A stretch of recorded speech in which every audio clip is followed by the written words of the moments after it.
É um grande privilégio para mim estar aqui nesta tarde com vocês. Antes de começarmos a falar qualquer coisa, eu gostaria de ir ao Senhor em oração. E eu vou pedir que você ore.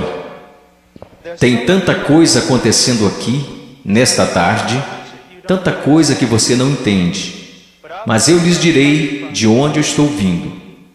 Eu pregarei como moribundo para homens moribundos e mulheres e jovens. E eu vou pregar como se eu nunca mais fosse pregar novamente. E eu lhes direi coisas que vocês irão entender errado. E eu lhes direi coisas que eles deixarão tão nervosos comigo. E eu lhes direi coisas que vocês negarão. E eu lhes direi coisas e vocês dirão que eu não tenho o direito de lhes dizer o que estou dizendo. Mas antes de você chegar a qualquer conclusão sobre o que está sendo dito aqui nesta tarde, faça a si mesmo uma pergunta. Veja, pregar é uma coisa muito perigosa. É perigoso para mim, pois a Bíblia diz que sobre falsos mestres virá grande condenação. Se o que eu lhes disser hoje não for verdade, eu estou encrencado e por isso tenho que fazê-lo com temor e tremor, porque eu estarei condenado diante de Deus. Mas se o que eu disser para vocês hoje for verdade, então são vocês que têm motivo para temer e tremer. Porque se eu interpretar corretamente esta passagem das Escrituras que eu lhes darei, será como se Deus estivesse falando através de um homem. E seu problema não será comigo, será com Deus e sua palavra. Então a única questão a ser decidida aqui, nesta tarde, é esta: é este homem à nossa frente um falso profeta? Ou será que ele está nos falando a verdade? E se ele estiver nos falando a verdade, então nada mais importa, exceto conformar nossas vidas a esta verdade. Vamos ao Senhor em oração.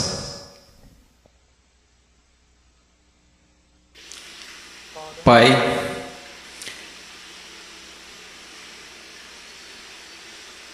eu sou tão pequeno, tão desprezível de tantas maneiras. Tu sabes, Senhor, Tu sabes. Ó Senhor amado, será que falso fogo continuará sendo a única coisa depositada em seu altar? Ou poderia fogo descer do céu? No meio de tanto barulho e clamores e programações, poderia fogo descer do céu? Podem esses ossos secos voltar a viver? Tu sabes, Senhor. Em Tua soberania eu oro e imploro ante ao trono de Deus, que sejas gracioso para conosco. Que o Senhor abra corações e mentes. Senhor, não podemos contar com que eles os abram, eles nunca o farão. Abra seus corações e mentes e faça com que eles vejam a verdade bíblica. Sopre sobre eles, conceda arrependimento, conceda fé. Traga-os ao Teu reino, Senhor. Para a Sua glória, pelo Seu grande nome, realize estas coisas. Senhor, como o irmão falava, que seja, Senhor, de tal forma que nenhum homem obtenha crédito, que nenhum homem ponha a mão na arca do Senhor e se pôr que caia morto, Senhor. Ó Deus, faça-se presente entre nós, por favor, pois não temos outra esperança, não temos nenhuma outra esperança. Estas crianças não têm outra esperança, a não ser que o Senhor haja. Amém. Estarei ensinando em Mateus capítulo 7. Se vocês têm suas Bíblias, sigam-me. Mateus capítulo 7, versículo 3, Jesus disse: entrai pela porta estreita, porque larga é a porta, espaçoso o caminho que conduz à perdição, e muitos são os que entram por ela. E porque estreita é a porta e apertado o caminho que leva à vida, e poucos há que a encontrem. Acautelai-vos, porém, dos falsos profetas que vêm até vós vestidos como ovelhas, mas interiormente são lobos devoradores. Por seus frutos conhecereis. Porventura colhem-se uvas dos pinheiros ou figos dos abrolhos? Assim toda árvore boa produz bons frutos, e toda árvore má produz frutos maus. Não pode a árvore boa dar maus frutos, nem a árvore má dar frutos bons. Toda árvore que não dá bom fruto, corta-se e lança-se no fogo. Portanto, pelos seus frutos os conhecereis. Nem todo que me diz, Senhor, Senhor, entrará no reino dos céus, mas aquele que faz a vontade de meu Pai que está nos céus. Muitos me dirão naquele dia: Senhor, Senhor, não profetizamos nós em teu nome, e em teu nome não expulsamos demônios, e em teu nome não fizemos muitas maravilhas? E então lhes direi abertamente: nunca vos conheci. Apartai-vos de mim, vós que praticais a iniquidade. Todo aquele, pois, que escuta estas minhas palavras e as pratica, semelhá-lo-ei ao homem prudente, que edificou sua casa sobre a rocha, e desceu a chuva e correram rios, e assopraram ventos e combateram aquela casa, e não caiu, porque estava edificada sobre a rocha. E aquele que ouve estas minhas palavras e não as cumpre, compará-lo-ei a um homem insensato, que edificou a sua casa sobre a areia. Desceu a chuva, correram rios e assopraram ventos, e combateram aquela casa, e caiu, e foi grande a sua queda. Eu estou aqui hoje. Eu não estou preocupado no meu coração com a sua autoestima. Eu não estou preocupado no meu coração se você se sente bem consigo mesmo, se a vida está do jeito que você queria, ou se a sua conta bancária está no verde. Só tem uma coisa que me tirou o sono. Só tem uma coisa que me preocupou durante a manhã toda. E é isto: em 100 anos, a maioria das pessoas neste prédio possivelmente estarão no inferno. E muitos que até mesmo professam Jesus Cristo como Senhor passarão a eternidade no inferno. E você diz: pastor, como você pode dizer uma coisa como esta? Eu posso dizer uma coisa como esta, pois eu não realizo meu ministério na América. Eu prego a maior parte do tempo na América do Sul, África e leste europeu. E eu quero que você saiba que quando olham para o cristianismo americano, ele é mais baseado em uma cultura sem Deus do que na palavra de Deus. E tantas pessoas são enganadas, e tantos jovens são enganados, e tantos adultos são enganados em crer que por terem feito uma oração uma vez em suas vidas, eles irão para o céu. E então, quando eles olham ao redor e veem outros que confessam a Cristo, e veem essas pessoas tão mundanas quanto o mundo, e comparam-se uns com os outros, nada perturba seus corações. Eles pensam: bem, eu sou igual à maioria do meu grupo de jovens. Eu vejo coisas que não deveria ver na TV e rio das coisas que Deus odeia. Eu uso roupas sensuais. Eu falo como o mundo, eu ando como o mundo, eu amo a música do mundo. Eu amo tanto essas coisas do mundo, mas graças a Deus eu sou um cristão. Porque eu sou um cristão, eu não pareço diferente da maioria das pessoas da minha igreja. Porque eu sou cristão, porque houve uma vez na minha vida que eu fiz uma oração e pedi para Jesus entrar no meu coração. Eu quero que você saiba que a maior heresia na igreja evangélica protestante americana é que se você orar e pedir para Jesus Cristo entrar no seu coração, Ele definitivamente entrará. Vocês não encontrarão isso em nenhum lugar das Escrituras. Vocês não encontrarão isso na história batista até 50 anos atrás. O que vocês precisam saber é que a salvação é pela fé, e fé somente em Jesus Cristo. E a fé somente em Jesus Cristo é precedida e seguida por arrependimento. Um abandono do pecado, um ódio pelas coisas que Deus odeia, e um amor pelas coisas que Deus ama, um crescimento em santidade e um desejo, não de ser como a Britney Spears, não de ser como o mundo, e não de ser como a maioria dos cristãos americanos, mas de ser como Jesus Cristo.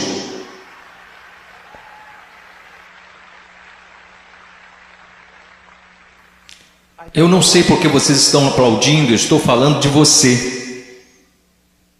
Eu não vim aqui para ouvir améns, eu não vim aqui para receber aplausos, eu estou falando de você. Muitas vezes as pessoas vêm a mim e dizem: eu adoraria segui-lo até a Romênia, adoraria segui-lo à Ucrânia, eu adoraria pregar onde você prega e onde plantou igreja no Peru, na floresta. E eu digo: não, você não iria. Eles dizem: sim, eu iria. E eu digo: não, você não iria, porque você seria expulso da igreja de lá. O que precisamos ver? Eu não estou querendo ser duro apenas para ser duro. Vocês têm noção de quanto amor é necessário para ficar na frente de 5.000 pessoas e dizer que o cristianismo americano é quase completamente errado? Você sabe o que vai me custar nunca mais ser chamado para algo assim? Ser impopular? Você sabe por que você faz isso? Você não faz porque você vai ser bem pago. Você não faz isso porque os homens te amam. Você faz isso porque você ama os homens e, acima de tudo, você quer honrar a Deus. Eu quero lhe dizer uma coisa. Nós vamos olhar para as Escrituras e eu quero que você olhe para ela como ela realmente é. Pare de se comparar com outros que dizem que são cristãos, que se comparam com outros que dizem que são cristãos. Compare a si mesmo com as Escrituras. Quando alguém, um jovem, vem a um pastor ou pastor de jovens e diz: eu não tenho certeza se sou salvo. O pastor de jovens geralmente vai lançar um clichê. Alguma vez em sua vida você orou e pediu para Jesus entrar em seu coração? Bom, sim. Você foi sincero? Bem, eu não sei, mas acho que sim. Você precisa dizer para Satanás parar de te incomodar. Você escreveu no verso da sua Bíblia, assim como o evangelista ensinou quando você foi salvo. Você anotou a data para que qualquer dia que você duvidasse apontasse para a Bíblia. Que superstições têm invadido nossa denominação? Você sabe o que a Bíblia fala para os cristãos fazerem? Examine-se a si mesmo. Teste a si mesmo à luz das Escrituras para saber se você está na fé. Teste a si mesmo para saber se você é um cristão. Você consegue ver se o Senhor liberasse todos aqui e mandasse vocês baterem em cada porta dessa cidade? Você sabe o que descobrimos? 99% das pessoas, pelo menos nessa cidade, acredita que são cristãos. Se você voltar para a sua cidade natal e bater em cada porta de cada casa, porque eu voltei para a minha cidade natal, quando fiz salvo e bati em cada porta, e você sabe o que eu descobri? Todo mundo na minha cidade é um cristão. 85% deles não vão à igreja, e aqueles que vão à igreja não estão preocupados com santidade. Eles não estão preocupados em servir, não estão preocupados em ser separados do mundo, não estão preocupados se o evangelho será pregado entre as nações. Mas graças a Deus eles são salvos. Por que eles são salvos? Porque algum evangelista que deveria ter passado mais tempo estudando sua Bíblia do que pregando disse a eles que eles eram salvos. E ele disse isso para que depois pudesse gabar de quantas pessoas se converteram no seu próximo avivamento. E eu amo vocês. E existem homens aqui que amam vocês. E eu quero ir às Escrituras agora que eu choquei para a vida. Eu quero que vocês me ouçam. Ouça a palavra de Deus e comece a se perguntar algumas perguntas. Antes de tudo, entrai pela porta estreita, porque larga é a porta, espaçoso o caminho que conduz à perdição, e muitos são os que entram por ela. Existe uma porta estreita. E sabe, historicamente, uma das razões pela qual sou um batista do Sul é porque os batistas do Sul sempre foram rápidos, enquanto outras denominações falharam em perceber isto. Os batistas do Sul sempre foram rápidos em perceber que é só uma porta. Só há um Deus. Só há um mediador entre Deus e os homens. Seu nome é Jesus Cristo, e não é uma questão de múltipla escolha. Não é como se todos os caminhos levassem a Roma.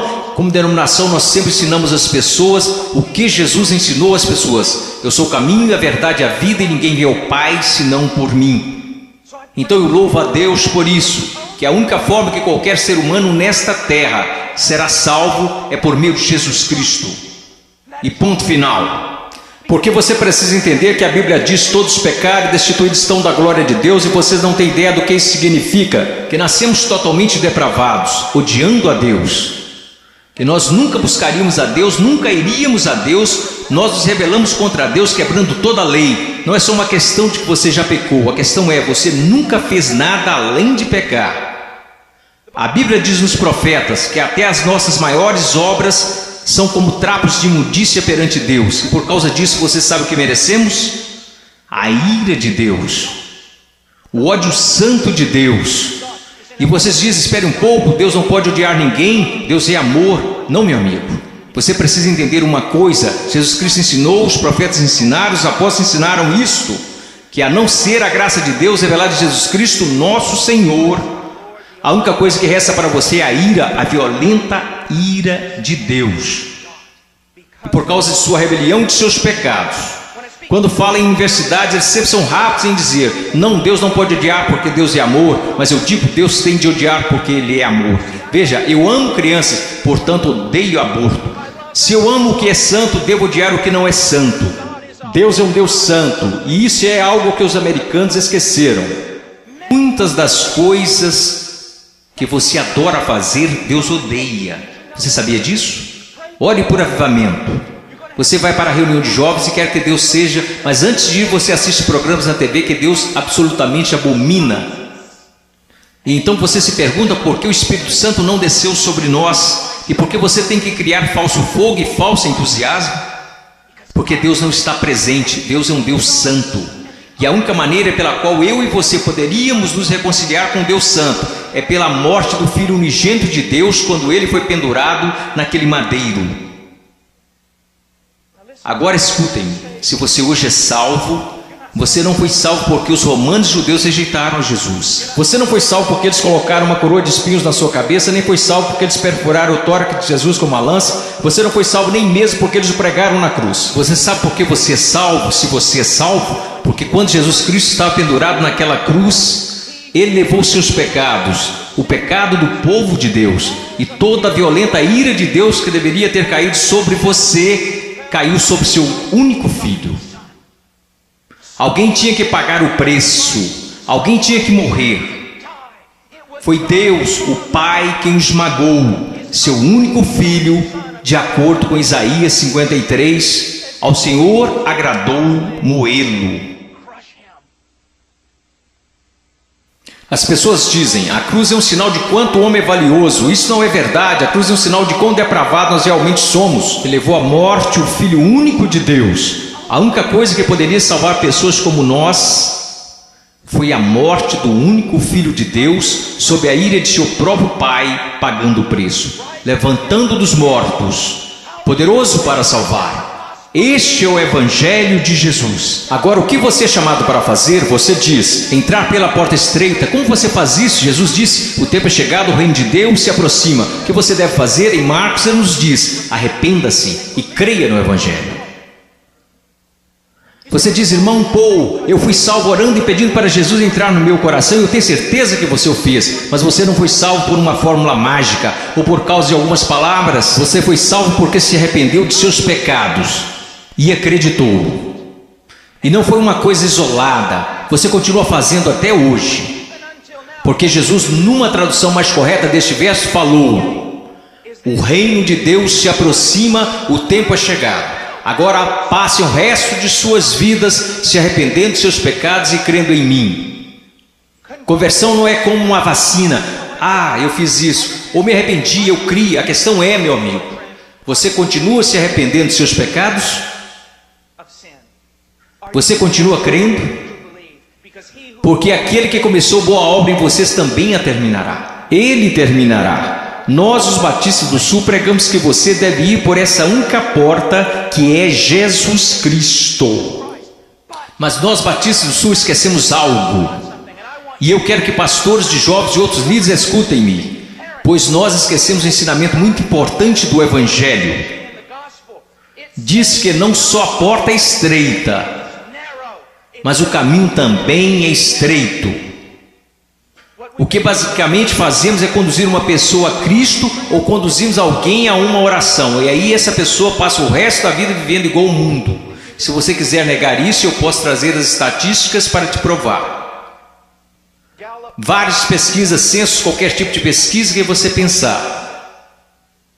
Quando elas questionam a moralidade da igreja dos Estados Unidos da América, em comparação com a moralidade daqueles que se consideram perdidos, as pesquisas não acham diferenças. Veja, esses são apenas dados, não tem nada a ver com interpretação religiosa, são estatísticas. Livros e mais livros têm sido escritos incessantemente por teólogos, filósofos, sociólogos e afins. O que está acontecendo na igreja? Descobrimos que o aborto na igreja é tão prevalente quanto no mundo. O divórcio é tão prevalente, a imoralidade. Você sabe, assim como eu, que há jovens aqui neste momento que estão praticando imoralidade e ainda assim adorando a Deus como se nada estivesse acontecendo. Você sabe que há jovens aqui que estão usando drogas e indo para a reunião de jovens da igreja. Você sabe, vendo e fazendo coisas que não são apropriadas para cristãos, e ainda assim eles vão para a reunião de jovens, convencidos que estão satisfeitos, convencidos que estão salvos, e ninguém está falando nada a não ser isto. Eles são cristãos carnais. Eles são cristãos de verdade, só são carnais. Esta é uma doutrina que começou no seminário batista, que não era um seminário dos batistas do sul, muitas décadas atrás. Esta doutrina não é bíblica e não é histórica. Meu caro amigo, ser cristão carnal não existe. Você diz, espere um pouco, irmão Paulo, 1 Coríntios capítulo 3, não sois porventura carnais? Paulo disse isso? Não, isso foi o que Paulo disse. Você precisa ler o livro todo para saber o que ele queria dizer. Um dos nossos problemas, juventude, escutem-me, a maior parte do nosso cristianismo é baseada em clichês que lemos nas camisetas cristãs. A maior parte do nosso cristianismo vem de músicos e não da Bíblia.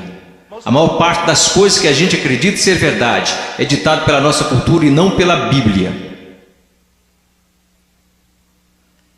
A Bíblia não ensina que uma pessoa pode ser um cristão genuíno e viver em constante carnalidade, perversidade, pecaminosidade todos os dias de sua vida. Mas a Bíblia ensina que o cristão genuíno recebeu uma nova natureza.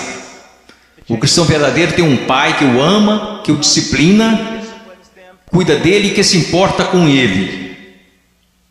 Meu coração está quebrantado porque você sabe tanto quanto eu, jovens. Não sejamos hipócritas, não vamos esconder a verdade.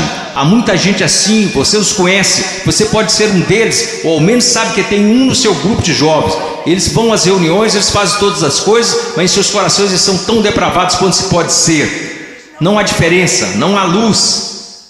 Tudo que o mundo faz, eles também fazem, está tudo bem assim. Meu amigo, isso não é cristianismo. Não estão correndo perigo de perder o galardão, eles estão correndo perigo de ir para o inferno. Eles não conhecem a Deus. O que nós ensinamos? Quando foi a última vez que você ouviu alguém falar que não existe apenas uma porta estreita, mas também um caminho estreito? Jesus indica que um dos principais sinais para saber se você é um cristão de verdade é se você anda no caminho estreito. Você sabe qual é o sinal para saber se você é um cristão na América? Você fez uma oração uma vez? Não é incrível? O que você se pergunta quando duvida da sua salvação? Se você fez uma oração de salvação uma vez, o que as Escrituras ensinam? Examinai-vos e provai a vós mesmos para saber se realmente estáis na fé, porque um cristão será diferente. Estou dizendo que um cristão é sem pecado? Não, porque aprendemos em 1 João que os cristãos pecam. Se dissermos que não conhecemos o pecado, então não conhecemos a Deus, não andamos na luz. Então qual é a diferença? Onde eu quero chegar? Eu estou chegando até aqui. Se você é genuinamente um cristão nascido de novo, um filho de Deus, você andará pelo caminho da justiça, como estilo de vida. E se você se desviar desse caminho de retidão, o Pai virá até você. Ele irá discipliná-lo, ele o colocará de volta naquele caminho. Se você professa que entrou pela porta estreita, mas continua andando pelo caminho largo, assim como todos da sua escola, assim como todos que são carnais e depravados, a Bíblia quer que você saiba que você deveria ficar terrivelmente amedrontado, porque você não conhece a Deus. Eu temo homens que passam a maior parte de suas vidas dizendo às outras pessoas que elas são salvas. Eu tenho medo de você se você já fez isso. Você não diz às pessoas que elas são salvas, você as diz como serem salvas. Deus as diz se elas são salvas. O que nós esquecemos de acreditar é que a salvação é uma obra sobrenatural de Deus. E aqueles que estão sendo genuinamente convertidos e regenerados pelo poder do Espírito Santo serão novas criaturas. A Bíblia diz, pelo que se alguém está em Cristo, nova criatura é. Então nós encontramos aqui nas Escrituras que há uma porta estreita e um caminho estreito.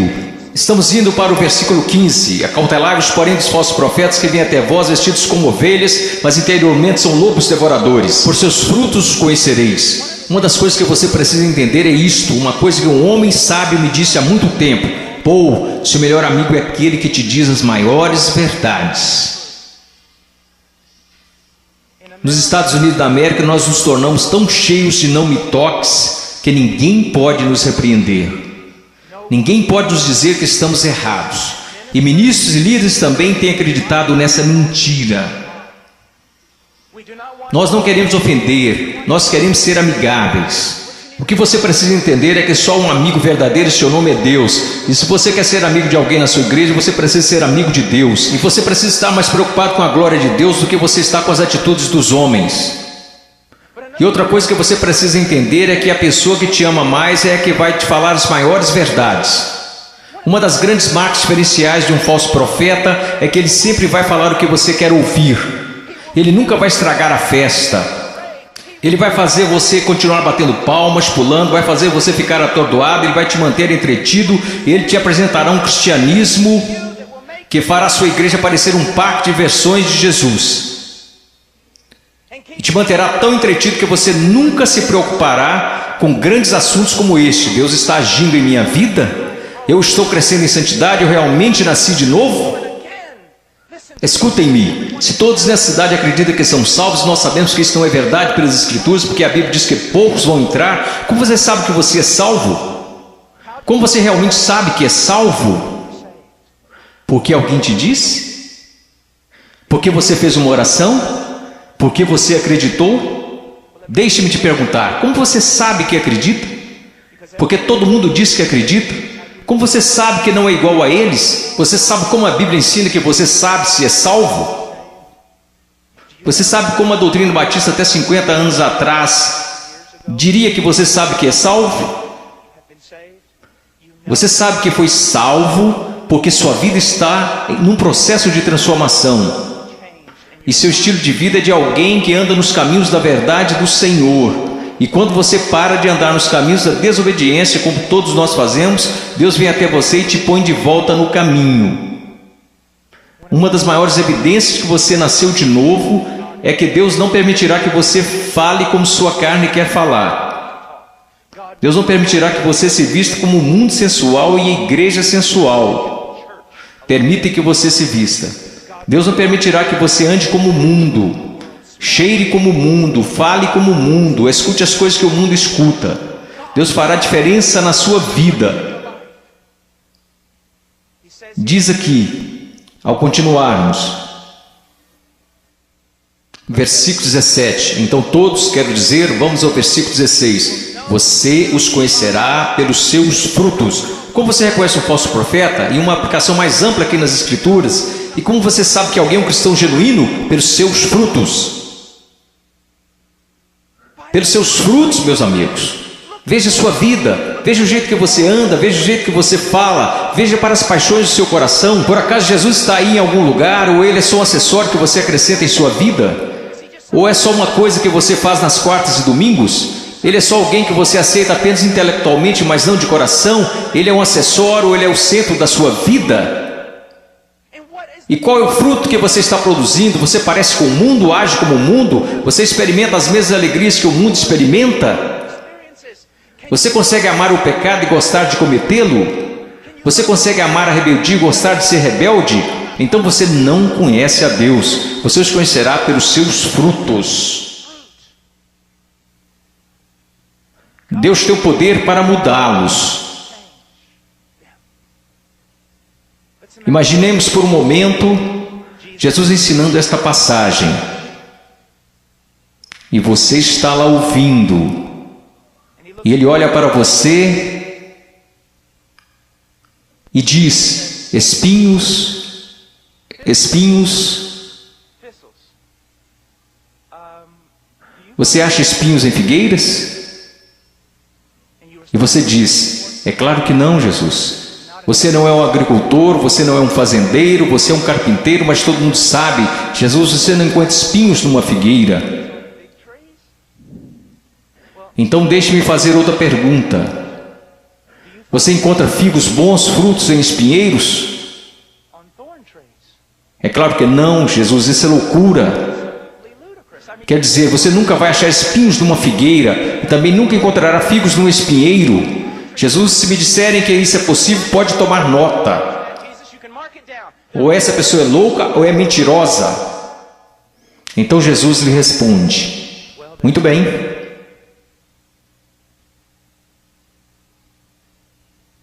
Aqueles que se dizem meus discípulos, mas dão maus frutos, não seria o mesmo que dizer que ou eles estão mentindo, ou que estão loucos em fazer tal afirmação? Deixe-me levar essa ideia mais à frente. Vamos imaginar que eu apareça atrasado e entro correndo aqui na plataforma e todos os outros líderes estão zangados comigo e dizem: irmão Paul, você não considerou que lhe foi dada a oportunidade de falar aqui e você aparece atrasado? E eu digo: irmãos, vocês têm de me perdoar, porque eu estava a caminho na rodovia e meu pneu furou. E eu estava trocando o pneu e enquanto isso a porca da roda saiu. E eu não estava prestando atenção, então eu corri para pegar a porca da roda. Assim que eu a peguei no meio da rodovia, eu levantei, tinha um caminhão de carga de 30 toneladas vindo a uns 200 km por hora, uns 10 metros à minha frente. E aí ele me atropelou e é por isso que eu estou atrasado. Só existiriam duas explicações lógicas. Eu sei, ninguém mais estuda lógica. Mas só existiriam duas conclusões lógicas. Eu sou um mentiroso. Eu sou um maluco. Você diria: irmão Paul, é absolutamente absurdo, é impossível ter um encontro com algo tão grande como um caminhão de carga e não mudar de estado. E minha questão para você é a seguinte: o que é maior, um caminhão de carga ou Deus? Como é que tantas pessoas hoje professam ter tido um encontro com Jesus Cristo e ainda assim não são permanentemente transformados? Deixe-me dar-lhes algumas coisas para pensar. Você sabe que eu estou lhes dizendo a verdade. Quantas vezes você vai e rededica sua vida de novo, e de novo, e de novo? Quantas vezes os grupos de jovens veem a coisas como esta e ficam empolgadíssimos, e voltam para a igreja e dura cerca de uma semana e meia. E mesmo assim dizem: foi um grande mover de Deus. Não foi não. Se não durou é porque não foi um mover de Deus, foi emoção. Foram tantas coisas, mas não foi um grande mover de Deus. Deus trabalhou em sua vida. Deus está trabalhando em sua vida. Você os conhecerá pelos seus frutos. Você os conhecerá pelos seus frutos. Prosseguindo. Versículo 19. Toda árvore que não dá bom fruto, corta-se e lança-se no fogo. Portanto, pelos seus frutos conhecereis. Escute isso, você precisa entender algo acerca da literatura hebraica. Quando queremos enfatizar algo, sabe o que fazemos? Aumentamos o tom de nossa voz. Se estamos escrevendo, colocamos em negrito ou em maiúsculo. Mas para o judeu era diferente. Quando ele quer enfatizar algo, ele repete e repete. Por isso que encontramos o paralelismo hebraico no livro de Provérbios: o ímpio viverá na terra, o ímpio será destruído. Ele está dizendo a mesma coisa, só que de um jeito diferente, para dar mais ênfase. É isso que Jesus está fazendo o tempo todo aqui. Pelos seus frutos conhecereis, pelos seus frutos conhecereis. Vocês os conhecerão pelo caminho que eles andam, pelos seus frutos conhecereis, pelos seus frutos os conhecereis. Ele diz: toda árvore que não dá bom fruto, corta-se e lança-se no fogo. Sobre o que ele está falando, meu caro amigo? Ele está falando sobre o juízo do Deus Todo-Poderoso, que um dia cairá sobre o mundo, que um dia possivelmente poderá cair sobre você. Meu caro amigo, eu não consigo olhar o seu coração. Eu sou tão facilmente enganado pelo meu próprio coração. Mas há um que não é enganado. Há um que não é enganado. Ele não é enganado por uma cultura cristã pós-moderna. Ele sabe. Pelos seus frutos os conhecereis. Então ele continua. E ele diz isto. Versículo 21, nem todo que me diz Senhor, Senhor entrará no reino dos céus, mas aquele que faz a vontade de meu Pai que está nos céus. Você sabe o que a sua profissão de fé em Jesus vale? Absolutamente nada. Sim, você leu esta passagem? Estude-a. Nem todo que me diz Senhor, Senhor, nem todos que professam Senhor, Senhor, entrará no reino dos céus. Muitas pessoas dirão Senhor, Senhor, mas não entrarão no reino dos céus. Meus filhinhos, você é um deles? Senhor, Senhor. Agora vamos voltar para a literatura hebraica. Ele diz Senhor, Senhor, ele não diz Senhor. Ele diz Senhor, Senhor, o que isso significa? Esse sujeito que está fazendo profissão não é alguém que de repente decidiu. É o dia do juízo, é melhor confessá-lo como Senhor. Essa é uma pessoa que professa enfaticamente aos outros que Jesus é o Senhor. Ele anda por aí dizendo que Jesus é o Senhor, ele dança enquanto os músicos estão tocando e diz que Jesus é o Senhor. Ele canta dizendo Senhor, mas Jesus diz a ele, afasta-te de mim, eu não te conheço. Billy Graham é uma das pessoas mais amáveis e bondosas, e ainda assim ele diz que a maioria das pessoas das igrejas confessionais estão perdidas. Ele diz que ficaria feliz se ao menos 5% das pessoas que fizeram uma profissão de fé em suas cruzadas evangelísticas fossem de fato salvas. Quando estou na Nigéria, eu estive lá no ano passado visitando a mãe cujo filho estava em nossa igreja e que foi assassinado por muçulmanos no norte da Nigéria. Se alguém confessa Jesus Cristo, você meio que já sabe que é verdadeiro. Por quê? Porque eles podem morrer por causa dessa confissão, mas na América,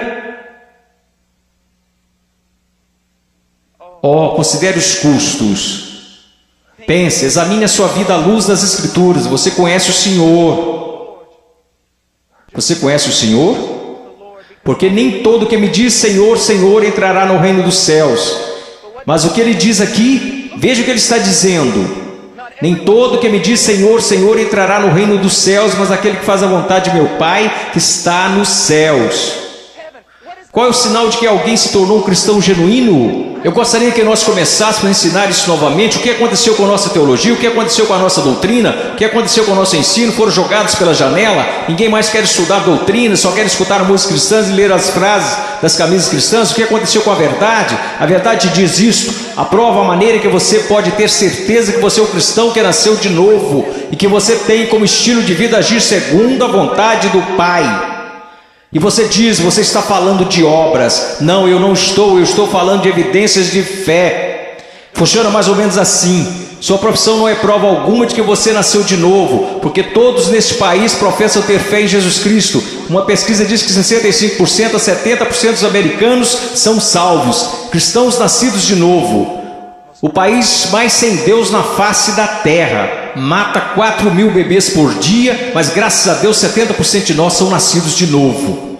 Como você sabe que esta fé que você tem não é falsa? Um estilo de vida que está preocupado em fazer a vontade do Pai, que faz a vontade do Pai, e quando você desobedece a vontade do Pai, o Espírito Santo vem e te repreende pessoalmente através da palavra de Deus, ou através de um irmão ou uma irmã em Cristo, e Deus te põe no caminho novamente. Se você é um cristão genuíno, você não pode escapar dele. Deixa eu me dar um exemplo. Se eu fosse seu pastor, e você tivesse, digamos, 14 anos de idade, e eu estivesse voltando de uma pregação a 1 da manhã e te visse em um parque ou em uma esquina qualquer, com um bando de delinquentes, fazendo coisas que você não deveria estar fazendo, se você fosse membro de nossa igreja, eu diria, entre no carro e eu vou te levar para casa. Eu não ficaria bravo com você, eu ficaria bravo com seu pai, eu diria a ele, Senhor, você é um pai negligente e irresponsável, deixar seu filho fora de casa em tais circunstâncias. Eu quero que vocês entendam uma coisa, Deus não é um pai responsável ou negligente. Se você pode brincar com o pecado, se você pode amar o mundo,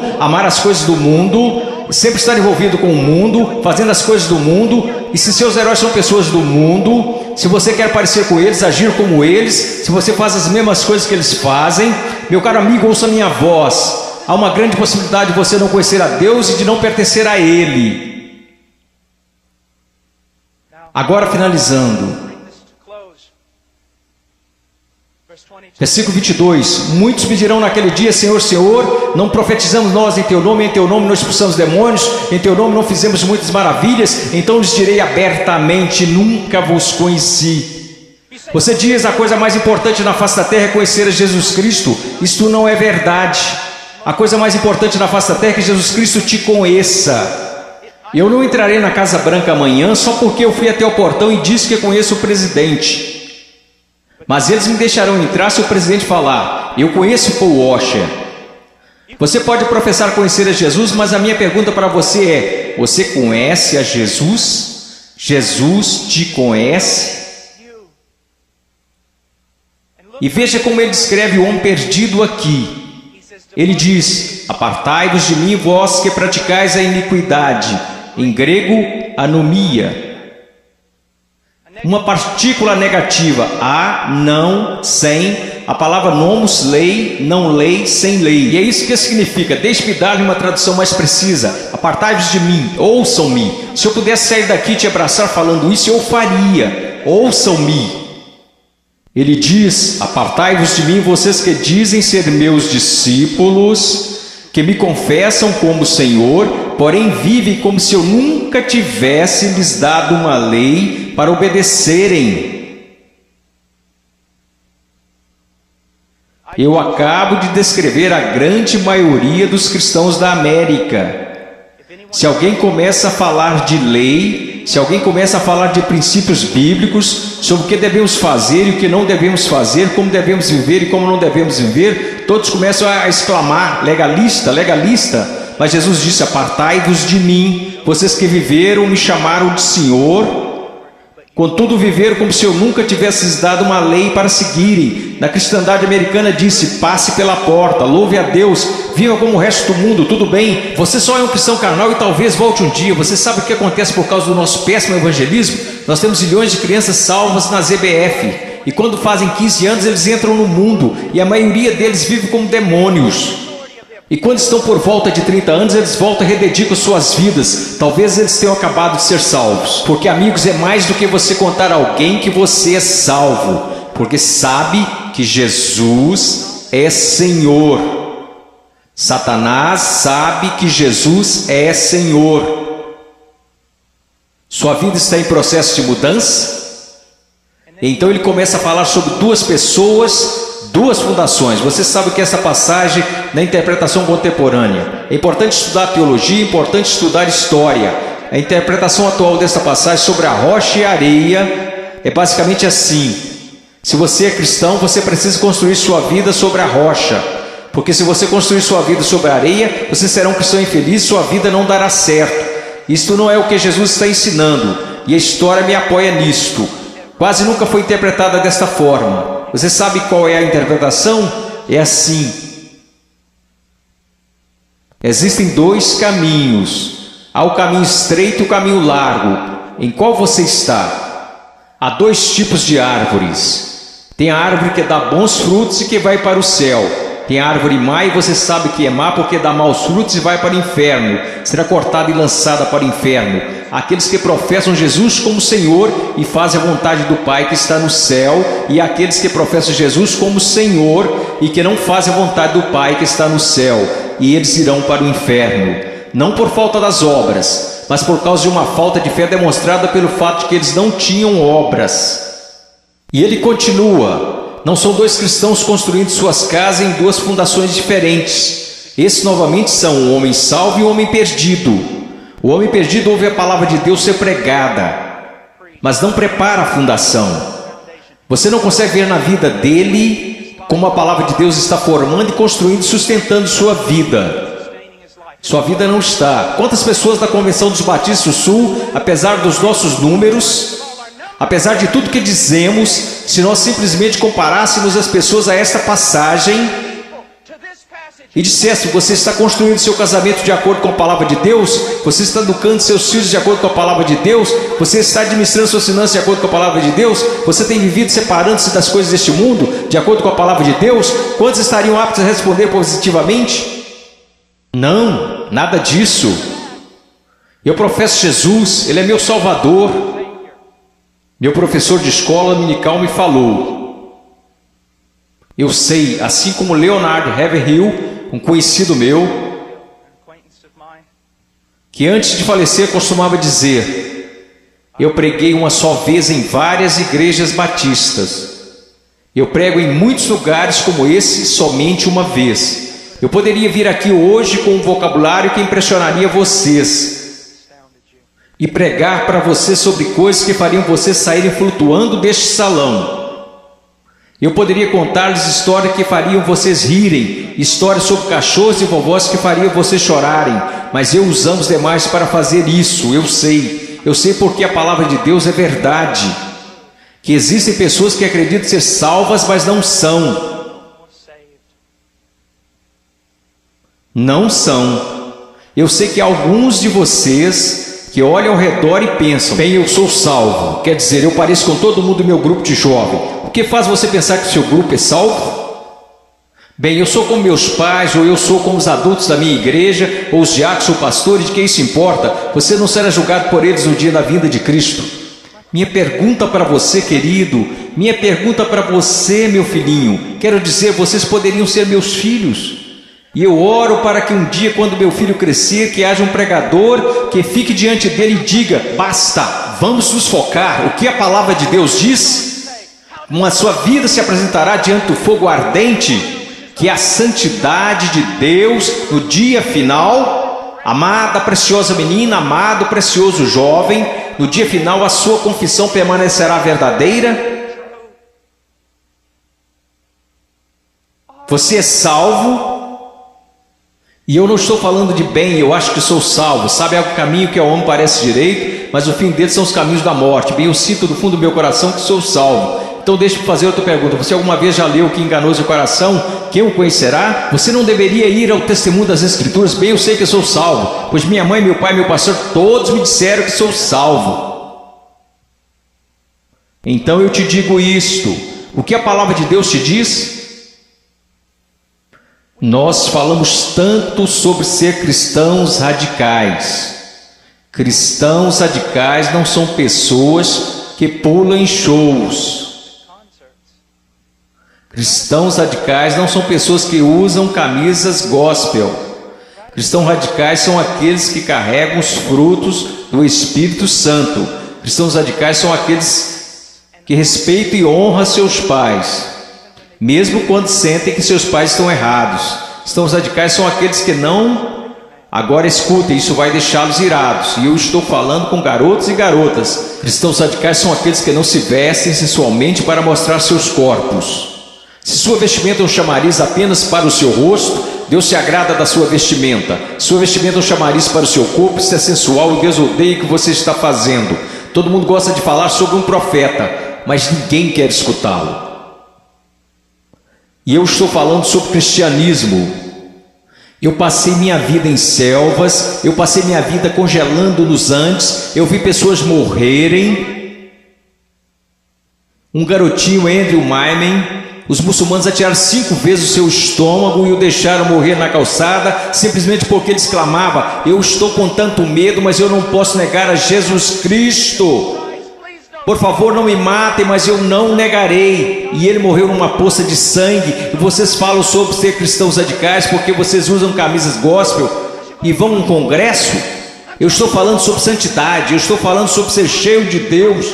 Você sabe o que seria mover de Deus neste local? Se todos vocês caíssem sob convicção de pecado, se eu mesmo caísse sob convicção pelo Espírito Santo e nos prostrássemos e chorássemos, pois assistimos coisas que Deus odeia. Pois usamos coisas que Deus odeia, pois nós agimos como o mundo, parecemos como o mundo, cheiramos como o mundo, fazemos as mesmas coisas que o mundo e não sabemos que fazemos essas coisas porque não conhecemos a palavra de Deus. Porque mesmo que falemos como uma denominação, que a Escritura é a infalível palavra de Deus, só que ganhamos basicamente um monte de ilustrações, histórias e novelinhas. Oh, que Deus brilhe neste lugar. Que viremos nossas costas para o pecado, que renunciemos às coisas que desagradam a Deus, e então que corramos para Ele, alegremos-nos nele e o amemos. Que Deus levante missionários. Eu não desejo a vocês o mesmo que seus pais. Eles querem segurança e boas casas para vocês.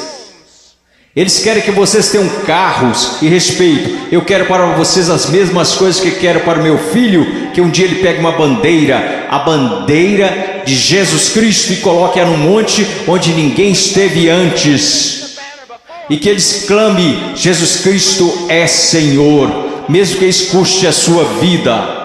Se quando ele tiver 18 anos me disser as mesmas coisas que eu disse quando era jovem: eu vou para os montes, eu vou para a selva, e as pessoas disseram: você não pode ir, você está maluco, é uma guerra lá, você vai morrer. Eu vou. Quando aquele rapaz colocar sua mochila nas costas, eu vou orar por ele e dizer: vá, vá, Deus seja contigo, e se você morrer, meu filho, eu te vejo do outro lado e honrarei sua morte.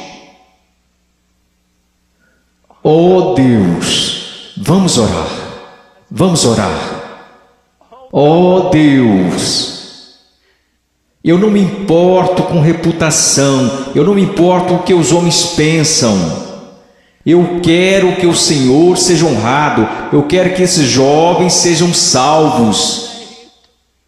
Eu quero que os salvos parem de olhar para um cristianismo cultural, que o Senhor odeia e que cuspirá fora de sua boca, e que eles olhem para a sua palavra e digam: eu seguirei a Jesus. Deus, eu oro pelos ministérios de jovens e pastores, e oro para que o Senhor os encha com espírito de sabedoria, amor e coragem e discernimento, e querido Deus, custe o que custar, eu oro para que o Senhor levante missionários. Ao olhar para esses garotos, eu não posso evitar de pensar no meu filhinho. Oh Deus, que o Senhor salve o Ian, e que eu levante e o mande para a pior parte da batalha.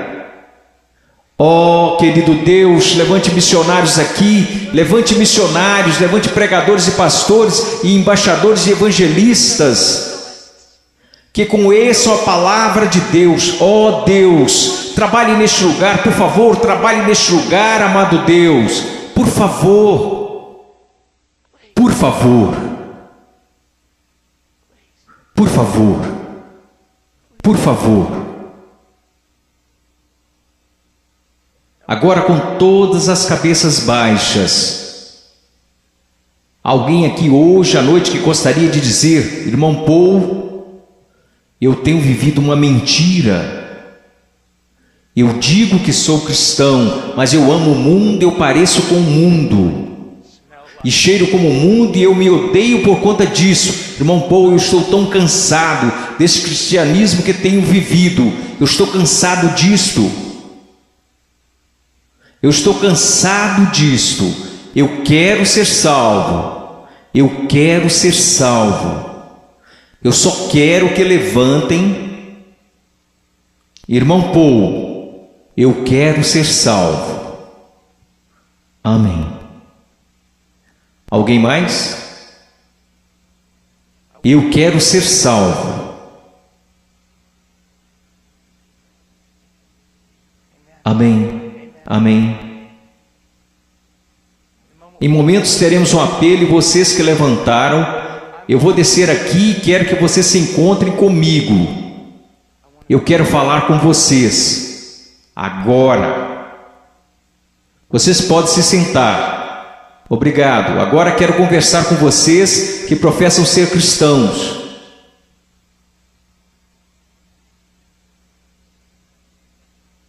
Sua vida honra a Jesus Cristo?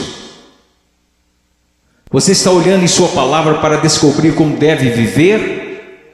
Eu oro de todo o coração. A única coisa que irá salvar a igreja na América, só há duas possibilidades. Uma é uma reforma total em nossas pregações e nosso estudo da palavra de Deus, e a outra é uma perseguição feroz e horripilante. Essa é a única coisa que irá salvar a igreja na América. Eu oro para que vocês retornem à palavra. Eu oro, ouçam-me, jovens, vocês precisam dizer: ok, como eu devo proceder perante meus pais? Vá à palavra, descubra, obedeça. Como devo me vestir? Vá à palavra, descubra, obedeça. Como devo falar? O que devo escutar? Ponha cada pensamento, palavra e ato em sujeição a Jesus Cristo.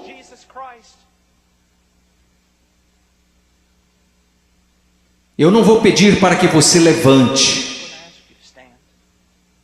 Porque eu estou tão cansado de pessoas virem à frente e assumirem compromisso e esse compromisso durar apenas 2 minutos. Eu não estou aqui para poder escrever na minha revista que zilhões de vocês vieram à frente. Eu quero que você vá para casa e viva para Jesus Cristo com todo o seu coração. Mas se você precisa de aconselhamento, você dirá: irmão Paul, eu quero viver para Jesus Cristo, mas eu não sei como.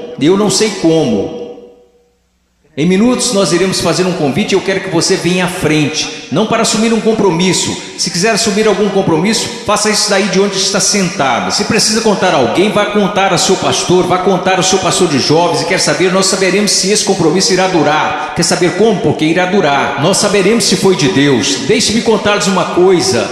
Se você tomou a decisão de seguir a Jesus Cristo, se você tomou a decisão para ser salvo nesses 2 últimos dias, eu quero dizer algo: se você foi genuíno, durará. Se daqui a algumas semanas você voltar direto ao mundo, viver como o mundo, agir como o mundo, quero que você saiba de uma coisa: você não entendeu nada aqui neste final de semana, você foi emotivo, apenas isto. Se você realmente ganhou algo do Senhor, eu quero que você saiba, isso durará. E ainda que você tente correr disto, você não vai conseguir. Você não vai conseguir. Oh, eu amo tanto a vocês, Eu peço que todos levantemos. Se você precisa de aconselhamento acerca de uma decisão que fez, mas que não está clara, eu quero que você venha à frente e eu vou descer aqui. Vocês que levantaram, houve muitos de vocês aí que disseram: eu preciso conhecer a Jesus Cristo.